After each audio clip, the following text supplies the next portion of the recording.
अस्सलाम वालेकुम दोस्तों, मैं हूं वसीम मुनीर और आप देख रहे हैं सीमन ऑनलाइन टीवी चैनल। तो दोस्तों, आज मैं आपको बहुत प्यारी कहानी सुनाने वाला हूं कि लाहौर को लाहौर क्यों कहा जाता है। क्या आपको इस बात का इल्म है?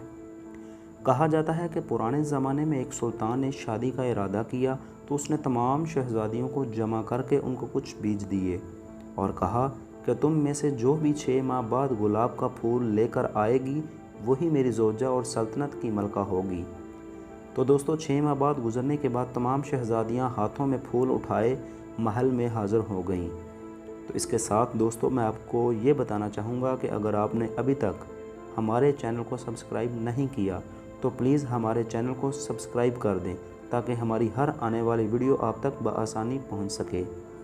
तो अज़ीज़ान गिरामी, कुछ के हाथ में सुर्ख, कुछ के हाथ में पीले गर्ज, हर एक के हाथ में अलग ही रंग के फूल थे, सिवाय उनमें से एक के कि जिसके हाथ में कोई भी फूल नहीं था। बादशाह ने उससे दरियाफ्त किया कि तुम्हारे फूल कहाँ हैं? तो उसने जवाब दिया कि ऐ सुल्तान, आपने हमें जो बीज दिए थे वो गुलाब के नहीं थे। सुल्तान को शहज़ादी का जवाब और उसकी सदाकत पसंद आई और उससे शादी करके उसे मलका सल्तनत के ख़िताब से नवाज दिया।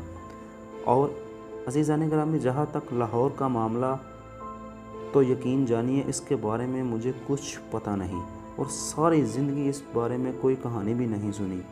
इसलिए अज़ीज़ान गिरामी, तवज्जो से पढ़ने का शुक्रिया। अब इंशाल्लाह हम मिलेंगे नेक्स्ट वीडियो में।